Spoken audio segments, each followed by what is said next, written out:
बोलो जयकारा, बोलो मेरे श्री गुरु महाराज की जय। बोलो श्री सतगुरुदेव भगवान की जय। बोलो श्री परमहंस दयाल जी महाराज की जय। बोलो श्री नगली निवासी भगवान की जय। श्री स्वरूप दर्शन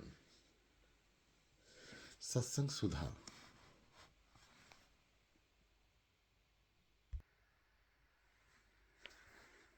ज्ञान योग। श्री महाराज जी ने अब 5वें प्रश्न की ओर संकेत करते हुए कहा कि अब प्रश्नकर्ता योग विद्या के तत्व को जानना चाहता है। यह विषय एक महान विषय है और प्राचीन काल से महर्षि लोग इस सत्य सनातन धर्म का समाधान करते चले आए हैं और उनके विचार के अनुसार इस विद्या या ज्ञान को सबसे उत्तम पद दिया गया है। इसलिए इसको राजयोग अथवा राजविद्या कहते हैं। न्याय, मीमांसा आदि 14 विद्याओं में जिनको अपरा विद्या का नाम शास्त्रों में दिया है, वह सब त्रिगुणमय है और प्रगति जन्य बुद्धि के प्राप्ति में सहयोग देती है। परंतु यह राजविद्या जिसको परा विद्या का नाम दिया गया है, अर्थात इसमें परे और कोई विद्या नहीं, इस विद्या से प्राप्त हुआ ज्ञान सर्वोपरि और उच्चतम है। यह एक अद्वितीय ज्ञान है कि जिस एक ने जानने से सब कुछ जाना जा सकता है, सो इसका मूल आधार आत्म तत्व है। इस आत्म तत्व को अनुभव करने के लिए जिस निर्दिष्ट प्रणाली का चल कर हमने अपने आदर्श को पाना है, उसे राजविद्या कहा गया है। जिस तरह एक इंजीनियर अपने इंजीनियरिंग के सिद्धांतों पर चलता हुआ अंत में एक मशीनरी तैयार कर लेता है, ठीक इसी तरह राजयोग के सिद्धांतों को व्यवहार में लाते हुए समय बिताने के बाद एक जिज्ञासु भी आत्म तत्व का अनुभव कर लेता है। ऐसा तो योग शब्द का प्रयोग कई नामों में किया गया है, जैसे हठ योग, कर्म योग, भक्ति योग, ज्ञान योग इत्यादि। परंतु ये सब राजयोग की शाखाएं हैं। यही एक अनंत वृक्ष है और यह सब उस सनातन आत्म पुरुष के प्राकृतिक परिवार हैं। यही सत्य सनातन धर्म आदिकाल से परंपरागत महर्षियों द्वारा सिखाया जा रहा है। उन तत्वदर्शियों ने आत्म साक्षात्कार किया, अपने अनंत स्वरूप का ज्ञान प्राप्त किया और जो कुछ उन्होंने देखा था उसी का प्रचार किया। सत्य का स्वयं अनुभव करने और सत्य की धारणा करने में उन्होंने मनुष्य मात्र से सहानुभूति दिखाई और यह बता दिया कि हमने इस सत्य का अनुभव किया है। इसलिए आपको भी इस निर्दिष्ट प्रणाली पर चलकर सत्य का अनुभव करना चाहिए। राजयोग यथार्थ ज्ञान है, एक निश्चित ज्ञान है। इसमें युक्ति द्वारा प्रमाणित और अप्रमाणित करने का कोई प्रश्न नहीं। राजयोग के आचार्यगण हर मनुष्य को इन सिद्धांतों को व्यवहार में लाने को कहते हैं और इस निर्दिष्ट प्रणाली पर चलकर यह स्वयं अनुभव कर सकता है। इसमें अंधविश्वास की कोई बात नहीं, बल्कि यह स्वयं इस पर व्यवहार करके इसकी सत्यता को पहचान करने को कहते हैं और इसके लिए सभी मनुष्य मात्र को अधिकार देते हैं। ब्राह्मण हो या कोई क्षत्रिय, वैश्य हो या शूद्र, स्त्री पुरुष कोई भी हो, ज्ञान प्राप्ति के दरवाजे सबके लिए खुले हैं और किसी को अंदर आने की रुकावट नहीं।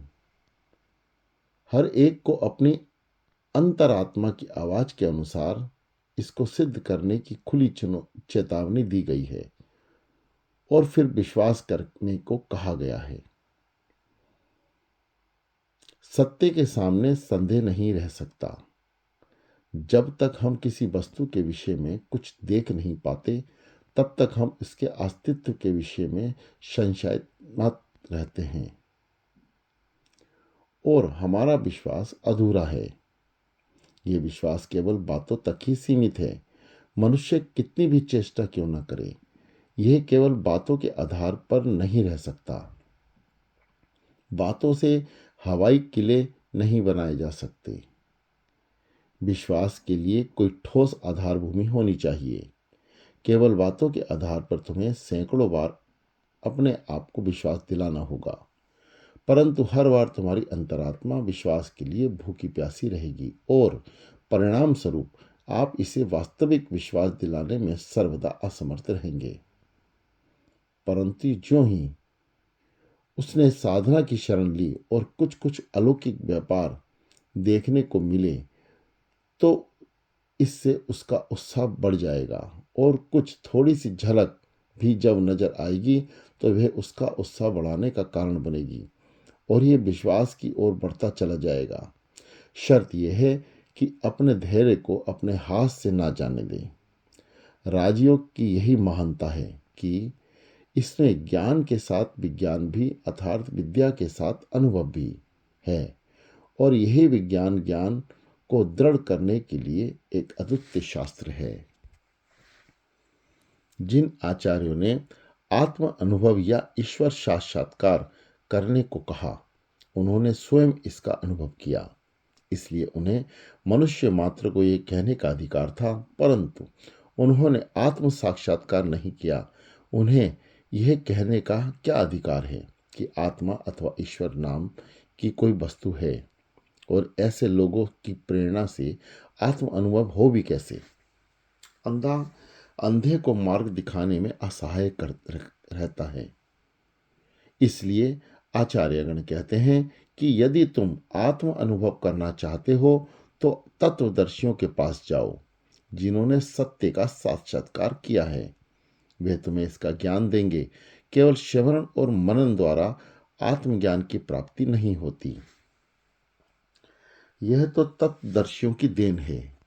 इस उनके बताए हुए सिद्धांतों को पूरी गंभीरता के साथ व्यवहार में लाया जाए, सफलता मिलेगी। किसी शायर का कहना है, हर जगह मौजूद है लेकिन नजर आता नहीं। योग साधन के बिना इसको कोई पाता नहीं। ब्रह्म जगत में प्रकृति का जितना विस्तार हम इन चर्म चक्षुओं से देख सकते हैं, इससे कहीं अधिक अनंत भंडार इस प्रकृति के अंतर्गत जगत में हम अपने घट के अंदर देख सकते हैं। बाहरी जगत का यह सभी खेल अंतर्गत प्रकृति के प्रतिबिंब मात्र कार्य रूप में है। जैसे हम अपने ही संकल्प से अपने संसार को बनाएं और अपने संकल्प के मिटाने से अपने काल्पित संसार को मिटा सकते हैं, इसी तरह ईश्वरीय सत्ता में यही दृष्टिकोण कार्य करता है। दृश्यमान और व्यक्तिमान जगत हो या अव्यक्त रूप में हो, सबके अंदर एक ही सत्ता काम कर रही है, जो सबका आधारभूत है, और यही चैतन्य सत्ता ओतप्रोत समाई हुई है, जो स्थूल और सूक्ष्म से सूक्ष्म है। जैसे एक आत्मदेव मनुष्य के शरीर में सर्वव्यापक है, उसे अपने शरीर के सभी भागों का हर समय ज्ञान होता है। शरीर के किसी भी अंग पर कोई मुसीबत आने पर वह फौरन समझ लेता है, भूख प्यास सर्दी गर्मी का अनुभव करता है। इस प्रकार उस महान आत्मा का यह सारा ब्रह्मांड एक विराट शरीर है और वह इसमें रोम रोम में व्यापक है। कोई स्थान इससे खाली नहीं और तिल तिल का उसे ज्ञान है और सर्वदा रहता है। उसकी सर्वज्ञता को जानने के लिए अपनी आत्मा और शरीर के उदाहरण से काम लो। जैसे तुम्हारी ही आत्मा तुम्हारे शरीर में सर्वव्यापक है और शरीर के समाचार आत्मा तक पहुंचाने के लिए किसी दूत की जरूरत नहीं, इसी तरह परमात्मा देव अखिल ब्रह्मांड रूपी शरीर में व्यापक और सर्वज्ञ है।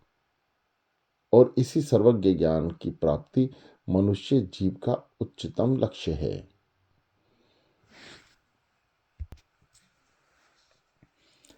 कभी कभी हम ये समझने लग जाते हैं कि कुछ एक महान व्यक्ति जो जगत प्रसिद्ध है, जिन्हें हमने कई प्रकार के महान और उच्च का नाम दे रखे हैं, उन्हीं की आत्म साक्षात्कार का अधिकार है, दूसरों के लिए नहीं। परंतु ऐसी कोई बात नहीं। हर मनुष्य का अधिकार है और वह इस स्थान पर पहुंच सकता है।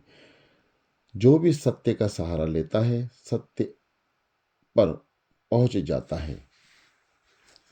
राजविद्या के आचार्यों का लक्ष्य है कि मनुष्य जीवन को देवी संपदा की ओर प्रेरित किया जाए, जिसमें शुद्ध विचारों और असत्य अनुभव करने की शक्ति हो, कर्म को कुशलता पैदा हो, अपने शुद्ध विचारों द्वारा सारे संसार का कल्याण करे, अपनी स्वार्थ सिद्धि में ही लगा रहे।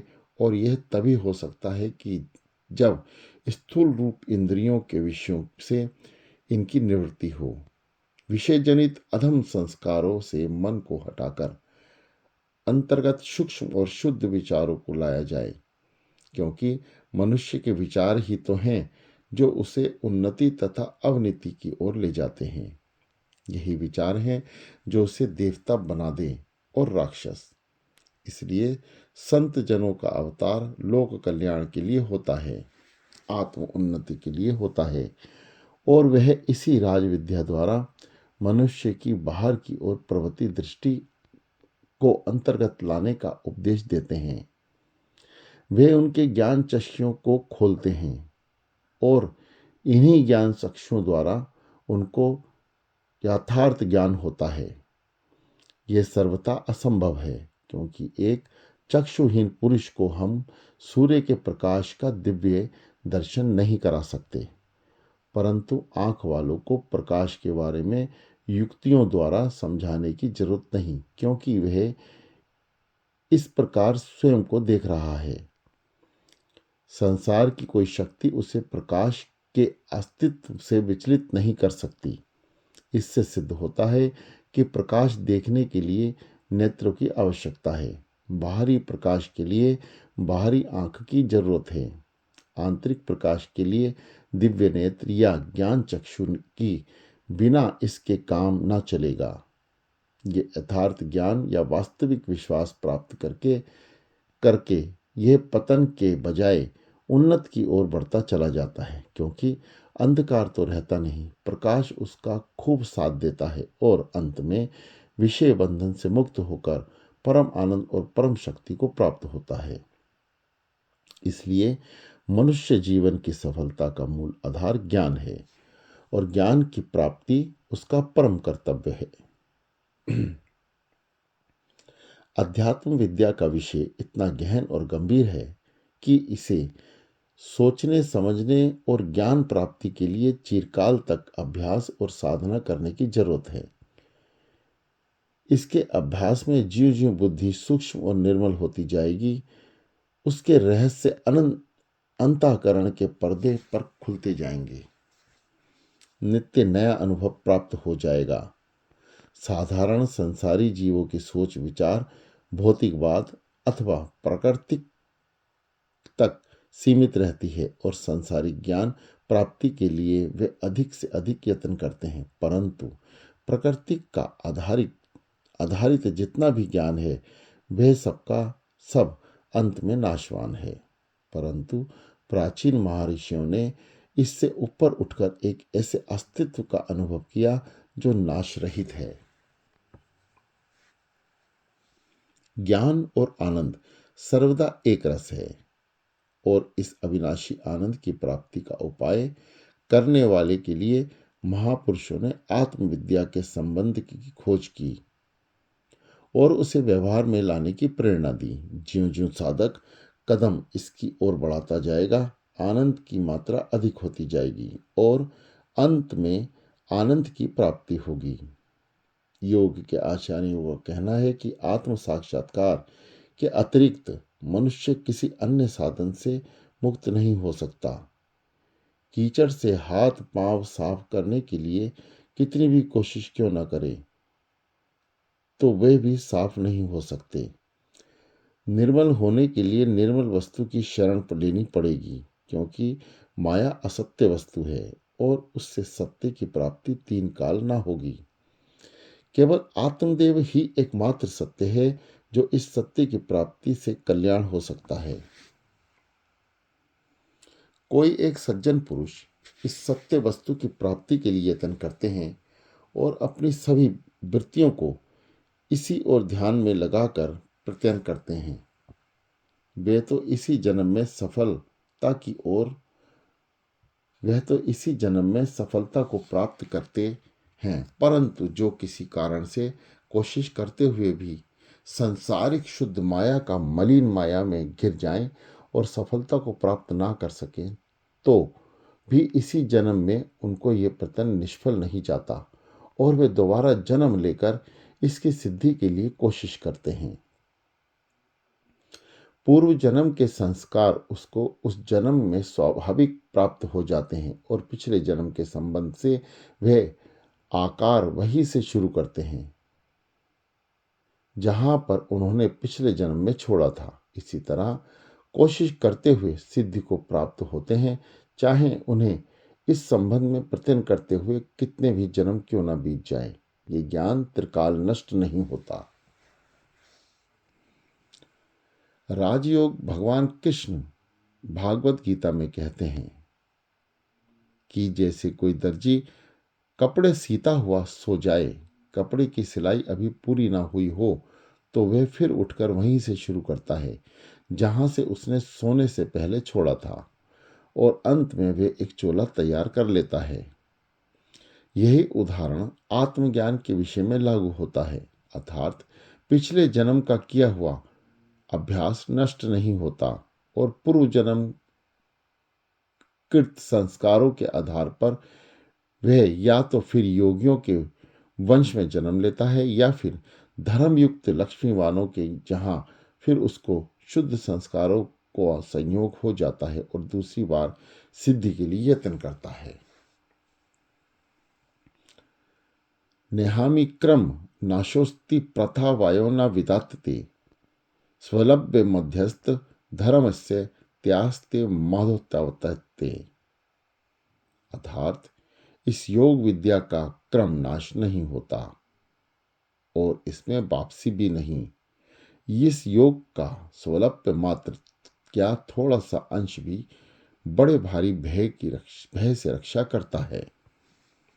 इसलिए आचार्यों का कहना है कि कोई ये ना समझ ले कि यदि इस जन्म में सिद्धि प्राप्त ना हुई तो हमारी मेहनत बेकार गई। यह परिश्रम कभी व्यर्थ नहीं जाता। योग आचार्यों का कहना है कि आत्मविद्या के मार्ग पर चलने वाला व्यक्ति चाहे जिज्ञासु भी क्यों ना हो और आत्म उपदेश का पहला विद्यार्थी भी क्यों ना हो, यह नाशवान शरीर को छोड़ने के बाद फिर दूसरे जन्म में मनुष्य का जन्म लेता है। यह 84 के चक्कर में नीच योनियों में नहीं जाता, क्योंकि आत्म साधना के लिए मनुष्य जन्म की आवश्यकता है और मनुष्य जन्म में ही इसे सिद्धि हो सकती है। अतः इसे मनुष्य जन्म अवश्य लेना पड़ेगा, अर्थात जिज्ञासु होने से उसे ये लाभ प्राप्त होगा कि वह नीच योनियों कीट पतंग में जाने से छूट गया और वह आत्म उपदेश का पहला बहुमूल्य प्रसाद है। अब आत्मदेव के बिना मोक्ष या छुटकारा है। जब आत्मवेद के बिना मोक्ष या छुटकारा है ही नहीं, तो कोई भी व्यक्ति चाहे आज उस ज्ञान के ऊपर अपने मन को दृढ़ करे अथवा जगत की ठोकरें खाने के बाद अंत में उसे आना पड़ेगा। वे इस मैदान में आए चाहे आज या कल, जितनी देर वह टाल रहा है उतनी ही उसकी भूल है। जिस काम को कल करना है क्यों ना उसको आज ही कर लिया जाए। महापुरुष भुजा उठाकर कह रहे हैं कि ये भूले हुए संसारी मनुष्य, आत्मदेव के उपदेश के बिना तुम्हारे लिए कोई कल्याणकारी बात नहीं है। परम संत कबीर जी कहते हैं, कहता हूँ कहे जात हूँ, क्या बजाऊं ढोल, श्वास खाली जात है, तीन लोक का मोल। इतने पर भी यदि हम उन महापुरुषों की बात को हृदय में धारण नहीं करते तो इससे बढ़कर हमारी और क्या भूल हो सकती है। ऐसा आदेश देने वाले महापुरुषों को हम अपना मान्य और उत्तम पुरुष मानते हैं, तो उनका उपदेश सुनने और धारण करने में हमें क्यों संकोच है। यदि आप अपने मन को आत्म संयम के प्रधान कार्य में विषय रूप में लगा देंगे तो यह मन उसी ओर प्रेरित हो जाएगा। आपने अपने मन के ऊपर जो कई तरह के लालछन और आरोप लगा रखे हैं और दिन रात जो तुम उसे बुरा भला कहते जाते हो वे स्वयं सब दूर हो जाएंगे। इस तरह मन सहज ही भागवत भक्ति में स्वयं लग जाएगा। मैं पहले कह चुका हूं कि राजयोग का विषय इतना गहन और गंभीर है कि इसे कुछ क्षणों में वर्णन नहीं किया जा सकता। हाँ, इसके विषय में कुछ थोड़ा बहुत संकेत दे सकता हूं। इसमें इतना बातों का संबंध नहीं जितना कि व्यवहार और साधना का है। साधना से इसके भेद स्वयं खुले जाते हैं। सारांश ये है कि ब्रह्मलीन सुरति की एक धार नीचे उतरी और प्राकृतिक जगत के सारे ब्रह्मांड से होती हुई जीवलोक में आ गई। जैसे सूर्य की किरण सूर्य से निकली और संसार में फैली तथा प्राकृतिक जगत में अपनी परछाई छोड़ती गई। एक स्रोत से निकलकर भिन्न भिन्न प्रदर्शन से अनेक रूप धारण करती चली गई। अब इस बिखरी हुई सुरती की धारा को एकाग्र करने और प्राकृतिक जगत में हटाकर वापस अपने स्रोत में ले जाना है। सुरती के इस ब्रह्म स्रोत मिलाप का नाम ही योग है और इसका साधन हमारे अंदर ही मौजूद है। उसे बाहर ढूंढना की जरूरत नहीं और इस युक्ति की प्राप्ति के लिए मुक्त पुरुषों या ब्रह्मलीन महापुरुषों के पास जाना है। हमने सुरति को ब्रह्म में युक्त करना है। उसी का नाम योग विद्या है। योगी जनों के साधन धारणाएं भिन्न होते हैं।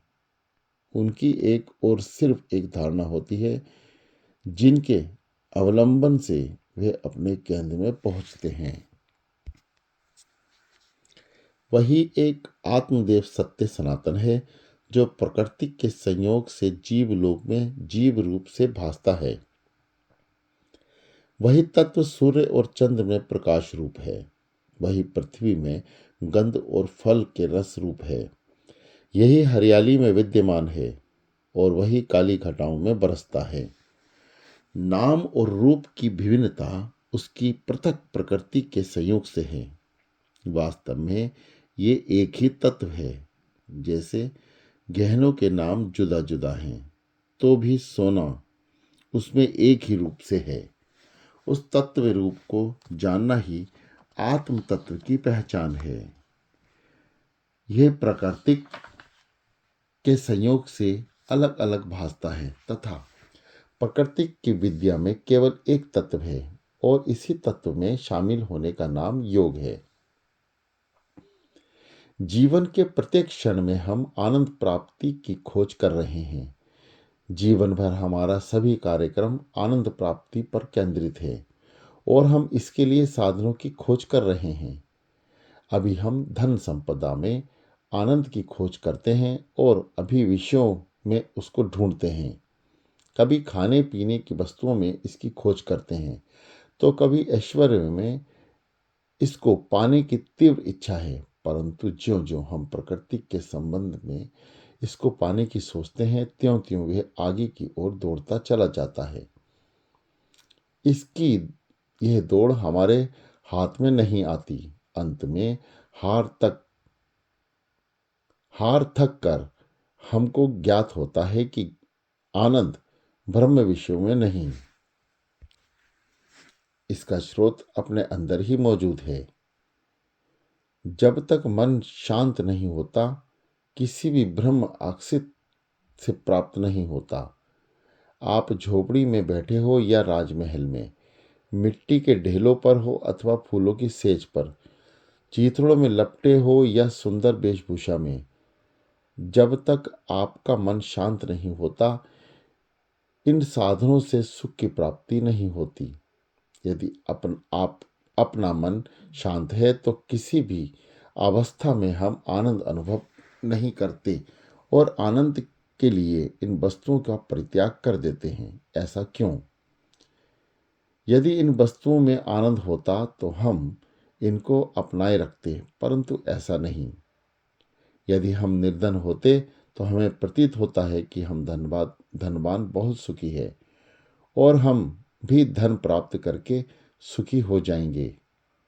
इस सुख की खोज में यदि हम उस धनवान के दिल को झांकते हैं तो वो कहता है कि मैं बहुत दुखी हूँ और अपने दुखों का ढेर हमारे सामने रख देता है। तभी हमारी आंख खुलती है कि धन प्राप्ति में भी सुख और आशा सर्वदा निर्भुल है और इसी तरह अन्य सब ब्रह्म विषयों की भी यही हालत है। योगाचार्य का कथन है कि यदि आनंद की खोज करनी है तो अपने अंदर ही प्राप्त कर लो। आत्मदर्शन के बिना तुम्हें शांति कदापि प्राप्त न होगी। अब यथार्थ रूप में मन सांसारिक विषयों के वैराग्य प्राप्त करता है और आत्मदर्शन की ओर प्रेरित होता है। राजविद्या मनुष्य को उसकी आंतरिक अवस्थाओं का दिग्दर्शन कराती है और मन की बिखरी हुई प्रकाश की किरणें केंद्रभूत होकर सांचे तुले हुए एक जांचे तुले हुए ब्रह्म मार्ग पर प्रचलित हो जाती है। अंतर जगत में प्रवेश करने से मन ब्रह्म मार्ग का गामी हो जाता है। इस विषय में वैज्ञानिक प्रथा के अनुसार मौका मिलने पर उसे अधिक से अधिक बल मिलता है। इस अंतर्गत जगत में जो विचित्र दृश्य हैं उनमें प्रवृत्त होता हुआ वह ब्रह्म मार्ग पर चला जाता है। इस अंतर्गत सृष्टि में वह जो आनंद अनुभव करता है, ब्रह्म जगत का आनंद उसका लेश मात्र भी नहीं। श्री भागवत गीता में लिखा है, ब्रह्म स्पर्श सक्तमः बिंदत्या मानी युत सुखम से ब्रह्म योग युक्तात्मा सुख सक्ष्म मनुष्यते।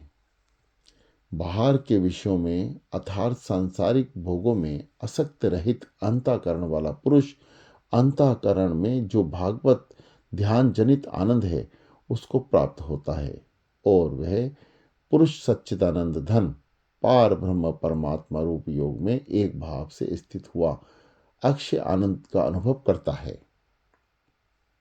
यह सुख अनंत और महान है, बुद्धि और बाहरी इंद्रियों के से प्राप्त करने का विषय नहीं। इस आनंद का अनुभव करता हुआ जीव परम कृतार्थ होता है और किसी भी बड़े भारी दुख से चलायमान नहीं होता।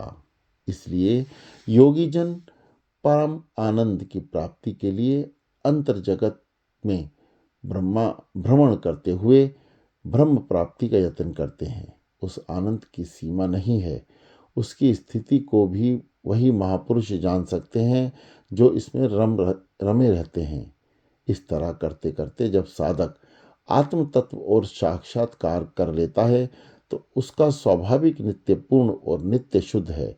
तब फिर उसको दुखी नहीं होता रहता, क्योंकि दुख तो केवल मन की ही एक अवस्था का नाम है जो भय से उन्मुक्त होती है और भय में ही क्रोध का मूल कारण है, जो मन के समस्त वृत्तियों को झंझोड़ कर रख देता है।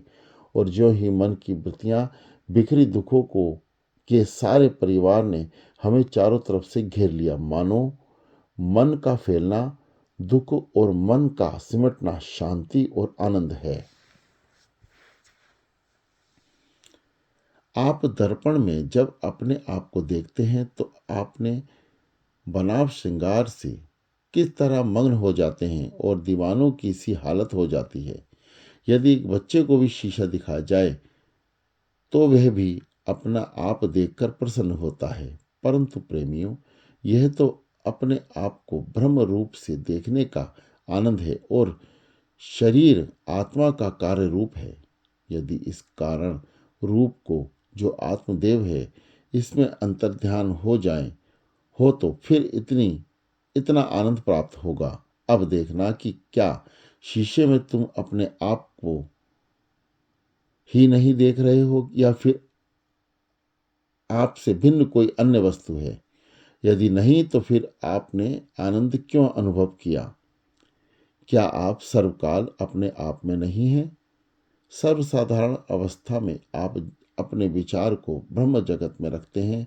इससे सिद्ध होता है कि आपने अपने ही ध्यान में स्वाभाविक आनंद है। अपने स्वरूप का ज्ञान और स्वरूप का दर्शन ही आनंद का स्रोत है।